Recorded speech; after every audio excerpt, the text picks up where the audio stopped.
गजाननं भूतगणादिसेवितं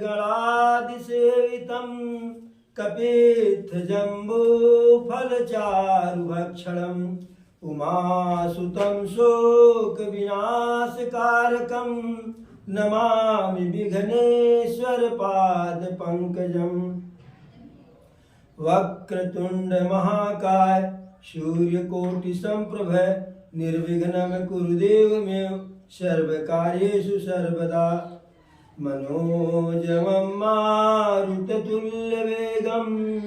जितेन्द्रियं बुद्धिमतां वरिष्ठं वातात्मजं वानरयूथमुख्यं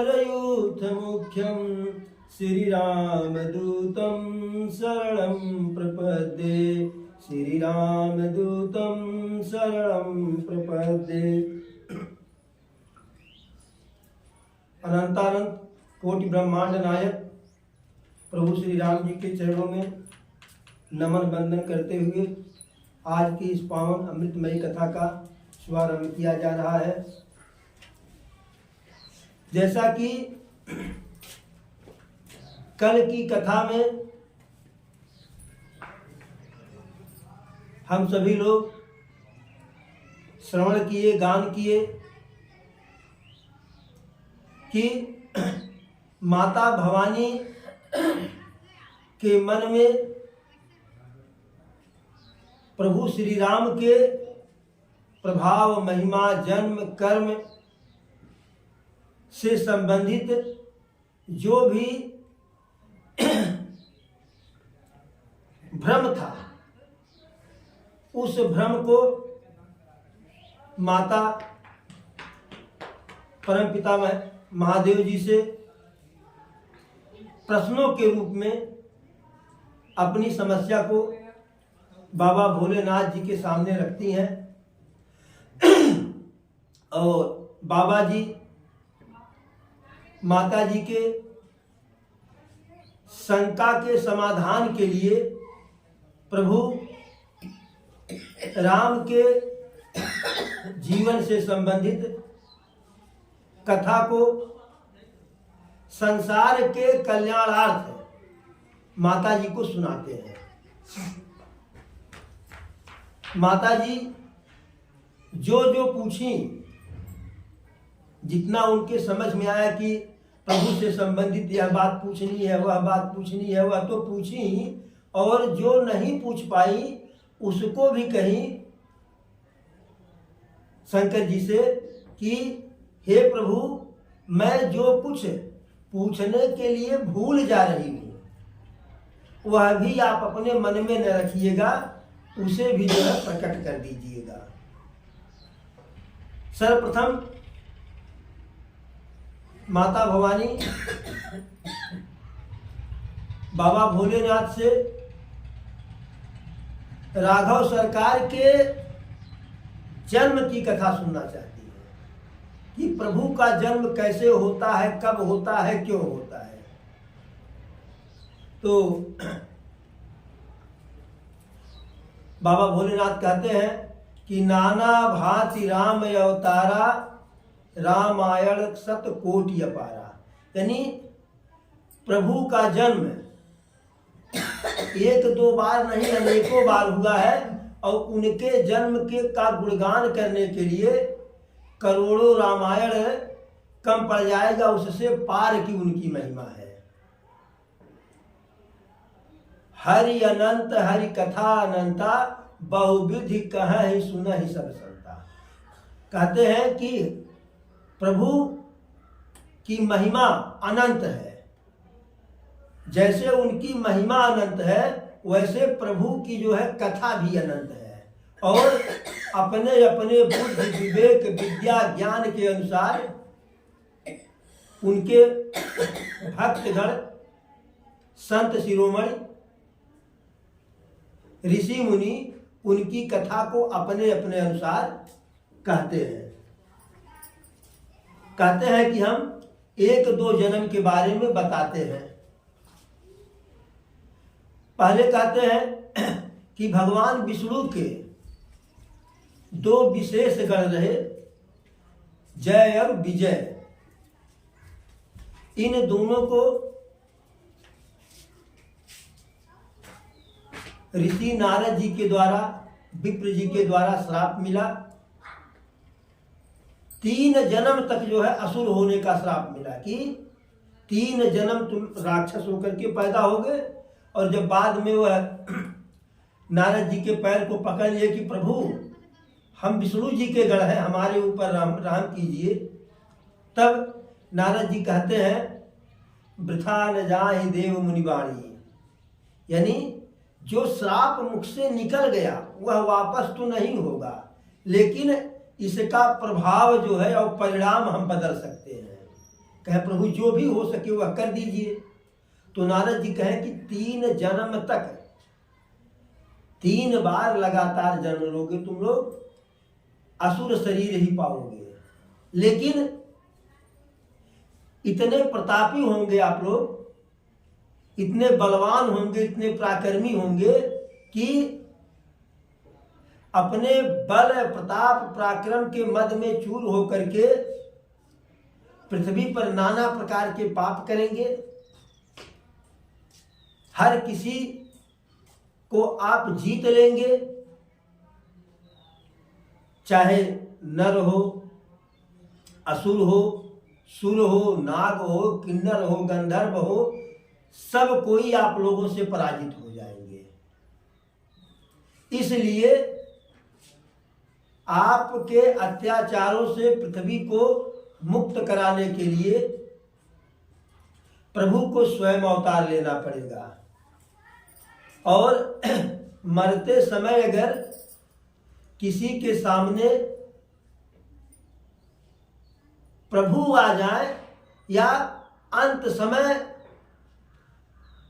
बार बार मुनि जतन कराही अंत समय हरियावत नाही, कि ऋषि मुनि सदैव राम का ही गुणगान करते हैं, लेकिन अगर ईश्वर की कृपा नहीं रहती है तो मृत्यु के समय वह राम अपने मुंह से नहीं बोल पाते हैं।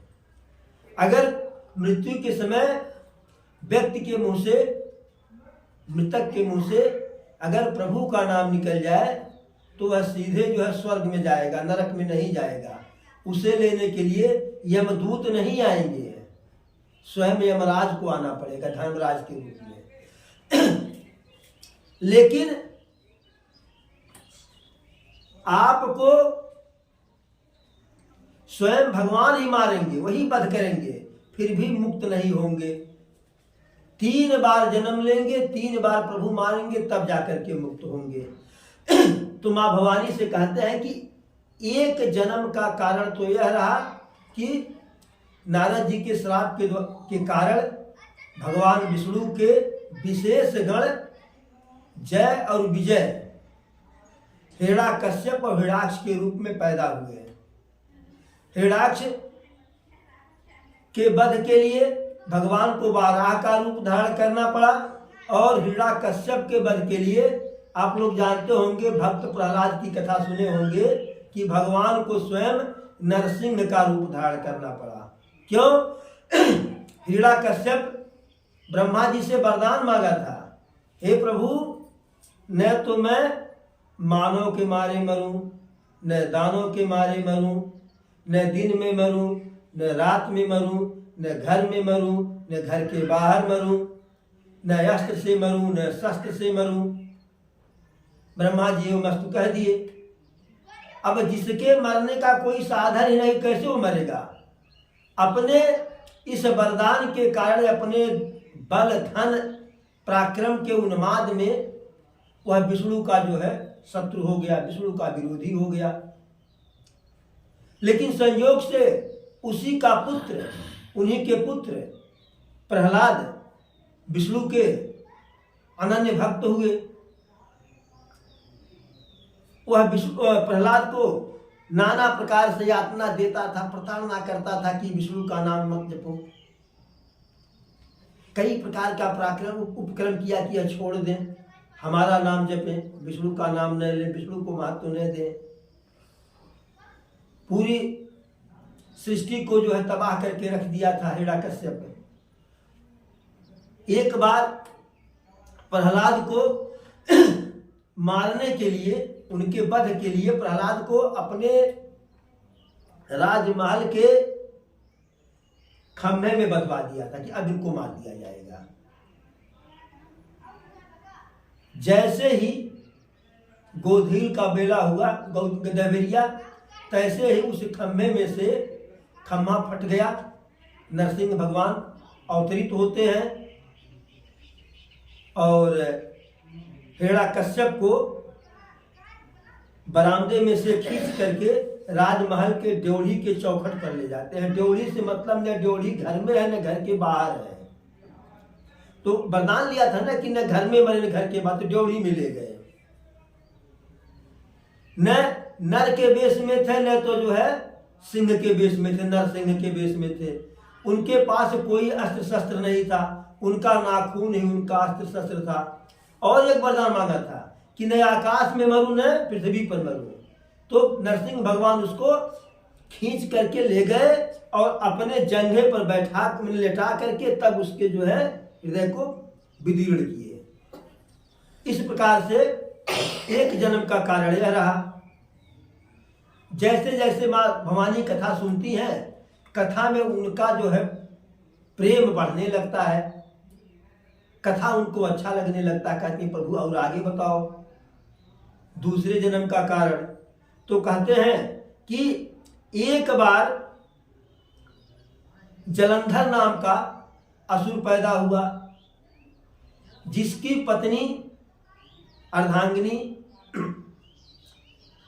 बहुत बड़ी सतवंती थी, पतिव्रता थी।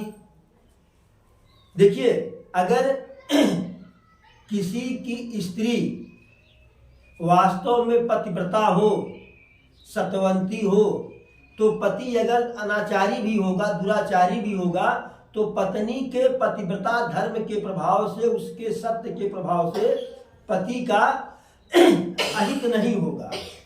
इसीलिए जलंधर तो दुराचारी था, लेकिन पत्नी पतिव्रता थी, सतवंती थी। उसके प्रभाव से, उसके पराक्रम से जलंधर को कोई पराजित नहीं कर पा रहा था। पतिव्रता थी तो उसका सुहाग भी अखंड था। अगर पति को कोई मार देगा तो सौभाग्यवती नहीं रहेगी ना। इसलिए उसके प्रभाव से, उसके प्रताप से जलंधर को कोई पराजित नहीं कर पा रहा था। परिणाम क्या हुआ? वह सभी देवताओं को जो है परास्त किया, सबको सताया, प्रताड़ित किया, सबके राज्य को छीन लिया। तो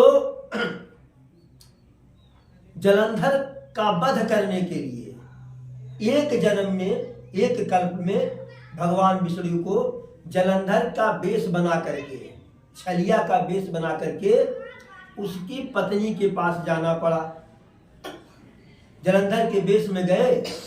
जब दूसरा पुरुष पत्नी के सामने गया, पत्नी के साथ जो है गृहस्थ आश्रम व्यतीत किया, तो पतिव्रता धर्म नष्ट हो गया, सतवंती वाला धर्म नष्ट हो गया।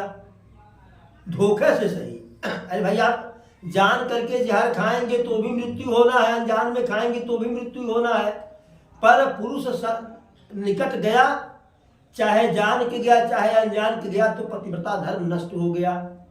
जब धर्म नष्ट हुआ तो जलंधर का पराक्रम समाप्त हो गया और तब जाकर के विष्णु भगवान छल से जलंधर का वध किए। जब जलंधर की पत्नी को यह पता चला तो उसने जो है क्रोध में आकर के भगवान विष्णु को श्राप कर दिया, दे दिया कि जैसे तुम हमारे साथ छल किए, वैसे कोई तुम्हारी पत्नी के साथ भी छल करेगा, जैसे रावण छल किया। छल से ही तो रावण ले गया साधु के वेश में आकर के। तो एक जन्म का कारण यह रहा। फिर एक जन्म में बताने लगे भोले बाबा कि नारद ऋषि श्राप दे दिए। नारद ऋषि श्राप दिए। नारद श्राप दीन एक बारा, कल्प एक तही लगी अवतारा। बाबा जी कहते हैं माता जी से कि एक जन्म भगवान के प्रकट होने का कारण यह जान लो कि नारद बाबा उनको श्राप दिए थे। श्राप क्या दिए थे कि जैसे मैं पत्नी के विरह में व्याकुल हूं, वैसे आप भी पत्नी के विरह में व्याकुल होंगे, और जो हमारी आकृति बनाए हैं बंदर का, जब आप पत्नी के विरह में व्याकुल होंगे तो यही बंदर आपकी सहायता करेंगे। अब जैसे ही माता पार्वती जी सुन रही कि नारद जी ने श्राप दिया, तुरंत माता जी चकित हो गई। गिरिजा चकित भई सुनि बानी, नारद विष्णु भगत पुनि ज्ञानी। कह रही है बोले बाबा आपकी यह बात तो हमारे समझ में से परे है। क्यों? क्योंकि नारद जी स्वयं भगवान विष्णु के परम भक्त हैं और भक्त के साथ साथ बहुत बड़े ज्ञानी हैं। वो काहे को श्राप दे दिए? कारण कवन श्राप मुनि दीना, काय अपराध रमापति कीना।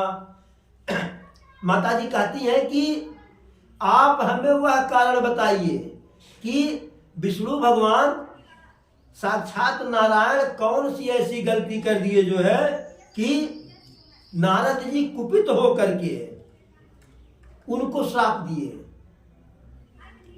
तब भोले बाबा कह रहे हैं कि न तो कोई भक्त है, न तो कोई आसक्त है, न कोई ज्ञानी है, न कोई मूढ़ है, न कोई विद्वान है, न तो कोई अज्ञान है।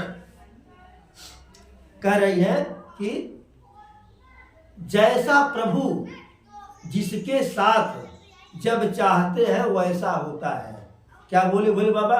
बोले बिहसी महेश तब ज्ञानी मूढ़न कोई, जेहि जस रघुपति करहि तब सो तसते ही क्षण होय। न कोई ज्ञानी, न कोई मूढ़, न कोई भक्त, न कोई आसक्त है। जब प्रभु जिससे जो करवाना चाहते हैं वह वैसे ही करता है। और कह रहे हैं कि हे भवानी अब इस कथा को हम सुना रहे हैं कि भगवान हरि अर्थात विष्णु भगवान कौन सा अपराध किए, नारद बाबा क्यों श्राप दिए। तो कह रहे हैं भोले बाबा हिमगिरि गुहा एक यति पावनी, वह समीप सुर सरिय सुहावनी। सुदूर हिमालय पर्वत पे एक पवित्र सुंदर गुफा थी जिसके निकट से सुरसरी अर्थात गंगा मैया बह रही थी। आश्रम परम पुनीत सुहावा, देखी देव ऋषि मन यति भावा। और उस गुफा के बगल में या गुफा में एक सुंदर पवित्र आश्रम नारद जी को दिखाई पड़ा और उनके मन को आश्रम बड़ा अच्छा लगा। अब जब आश्रम को देखे मंत्रमुग्ध हो गया। तो नारद जी नारायण के सबसे बड़े वाले भक्त कहे कि इतना सुंदर स्थान है, क्यों नहीं बैठ करके भगवान का नाम लिया जाए, उनका जाप किया जाए। निरखि शैल सरी विपिन विभागा, भयउ रमापति पद अनुरागा। सुमिरत हरिहर श्राप गति बाधी, सहज विमल मन लागी समाधि। जब उस आश्रम को देखे सुंदर स्वच्छ पवित्र, तो सहज ही नारद भगवान के मन में भगवान विष्णु के प्रति प्रेम उत्पन्न हो गया। और जैसे ही नारद भगवान के हृदय में रमापति के लिए प्रेम उमड़ा, बहुत बड़ा वाला प्रेम। जैसे प्रेम तो हमेशा रहता है, जैसे पति पत्नी में हमेशा प्रेम रहता है, लेकिन जिस दिन पति बढ़िया बढ़िया साड़ी लेकर के आवे उस दिन बड़ा वाला प्रेम हो जाता है, बिना मांगे पानी मिल जाएगा। हाँ, तो उसी प्रकार से नारद जी के अंदर बहुत बड़ा वाला विष्णु भगवान के प्रति प्रेम उत्पन्न हुआ। और जैसे ही उनके हृदय में विष्णु भगवान का प्रेम आया, तैसे ही नारद जी को कुछ श्राप मिला था। श्राप ऐसे, नारद जी जहाँ रहते थे वहाँ चाय चुगलाई करते थे, हालांकि उनकी चुगली से किसी का नुकसान नहीं होता था, संसार का कल्याण ही होता, लेकिन जहाँ चुगली कर देते थे जिस घर में, उस घर में तो खुराफात हो ही जाती थी। तो श्राप उनको मिल गया था कि जा एक जगह 5 मिनट से ज्यादा ठहर चलते रहबा। तो नारद भगवान सदैव चलते ही रहते थे। लेकिन जैसे भगवान विष्णु हृदय में समाये, तैसे ही वह श्राप बाधित हो गया, यानी श्राप से वह उस समय मुक्त हो गए। तो उसी स्थान पर बैठ गए, और जब बैठ गए तो भगवान की समाधि में लीन हो गए। अब भगवान की समाधि में लीन हो गए, इतना विकराल तपस्या की, इतनी लंबी समाधि चली कि उनके तपस्या के प्रभाव से देवराज इंद्र का सिंहासन हिलने लगा, उनका सिंहासन हिलने लगा। अपने मंत्री मंत्री देवदूतों को बुलाए, कहे कि जो है पता करो कौन। इंद्र को हमेशा लगता था कि कोई असुर हमारे जो है इस स्वर्ग पर आक्रमण कर देगा, हमारा राज्य छीन लेगा। इसलिए वह अपने दूतों को भेजे और कहे पता करो कौन सा जो है असुर, कौन सा राक्षस ब्रह्मा जी का, महेश जी का तपस्या कर रहा है, उसकी तपस्या को भंग कर दो। तो उनके जो है जो अनुचर रहे, उनके जो दूत रहे, वह चारों तरफ गए तो देखे हिमालय की तलहटी में नारद बाबा जो है ध्यान मग्न है। आकर के बताए कि कोई असुर नहीं है, वो तो साक्षात नारद भगवान तपस्या कर रहे हैं, उनको आपके राज्य से उनका कोई प्रयोजन नहीं। लेकिन इंद्र को लगा ना ना ना ना ना ना, अब नारद भगवान ऋषि के बजाय जो है स्वर्ग हथियाना चाह रहे हैं, अब वो राज करेंगे। तो बंद कर दे।